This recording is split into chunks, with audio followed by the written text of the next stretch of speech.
Hey y'all, our December Austin real estate market stats are just out, and I want you to be the first to know about them. So, what's going on in Austin, Texas? I would say that the main takeaway is that we've seen some uptick in our market activity, our number of sold properties, and also in our amount of pending properties. Those are the properties that are actually going under contract. That's a very important number, and it's not really tracked very easily. So we had a 9% uptick in pending sales between November and October of this year. Remember, our market stats always come out a month late, so we really won't know how we panned out for the entire year until January 2025. So we did see that positive movement. We have more pending properties over the last 2 months than we did in 2023. We have 3% more homes have sold in November of 2024 than they did in November of 2023. So that is bringing our total number of sales, that differential we had growing this year where 2024 was less than 2023. Now that's just a 4% difference. So maybe by December, if those stats come in a positive way, we'll see that 2023 and 2024 were very similar years as far as the amount of real estate that was sold. Of course, that's less than our high years of 2020, 2021, and even 2022. Our sold price is up 3% over last year, but that's our average sold price. Our median sold price is down 1%. So you guys know the difference between average and median. Really looking at these two numbers, it's pretty much across the board. We have pricing stability. We've had that for over a year and a half. Prices are what they are. The sellers aren't gonna, drop it to sell it quick, and the buyers aren't gonna overpay. They have choices now. So we have this pricing stability, which makes us all want the interest rates to go down because that's how we can get those payments lower for buyers. And there is a big pent-up demand for buyers.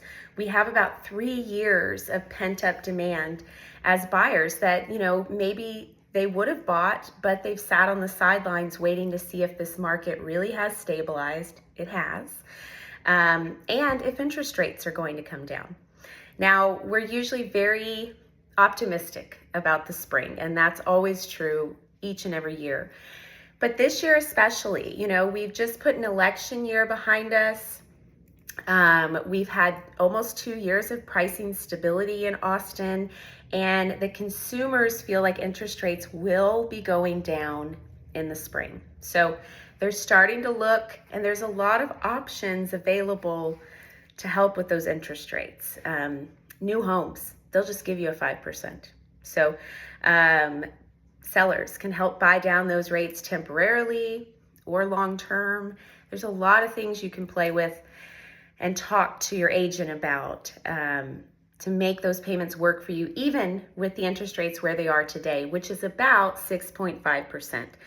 We've been dancing between 6 and 7% interest rates for over a year. So those have not really come down yet, but consumers are getting more used to them. And that has its own effect. It starts to be more like, 6 seems like a good rate, but 7 seems like a high rate. So it kind of readjusts itself.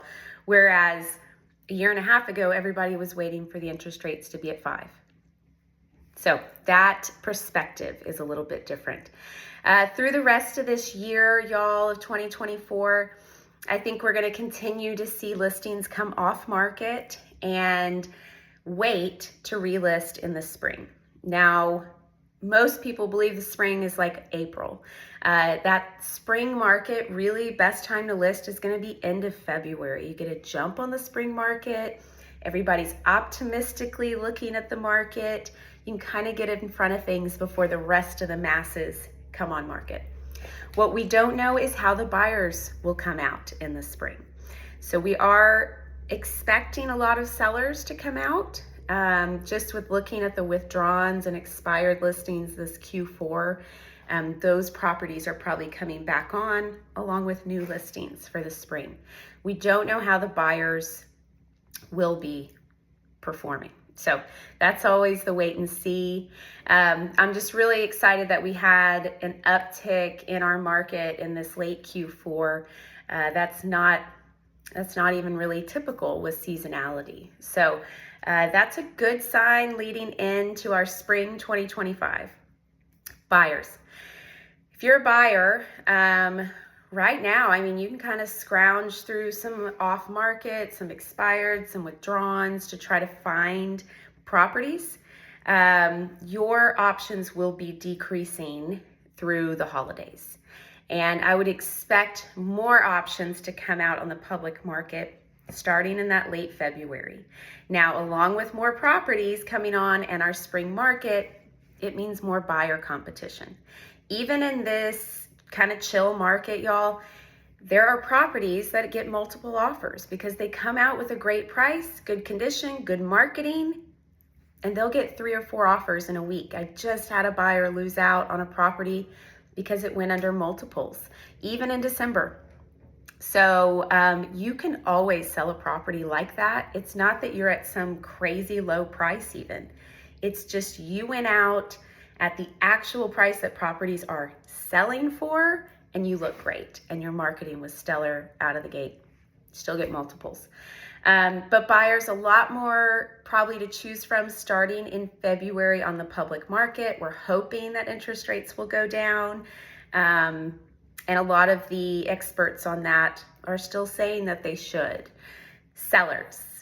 A lot of our sellers don't want to be listed during the holidays, so they can come off. Now, you have to be off market for 90 days to reset your days on market to 0 in the MLS. So that would be coming out kind of in March if you were to take your property off now. If you're looking to list in the spring, fantastic. I suggest February, which means you should be calling me right now to start talking strategy and price and timing. I'm looking forward to a more normal real estate market in 2025, and I think we're finally going to see this start going back into our normal appreciation year over year, which for Austin is 4 to 6% appreciation yearly. And if you do that math, you have to hold on to a property at least 2 years before you can sell at a profit. 3 is better. 5 is best. That's y'all's market update, y'all. I'm Aubrey Shaw with Hill Country One Realty. As always, I love talking about this real estate stuff. If you ever want to talk to anybody about it, give me a call. Happy holidays, y'all.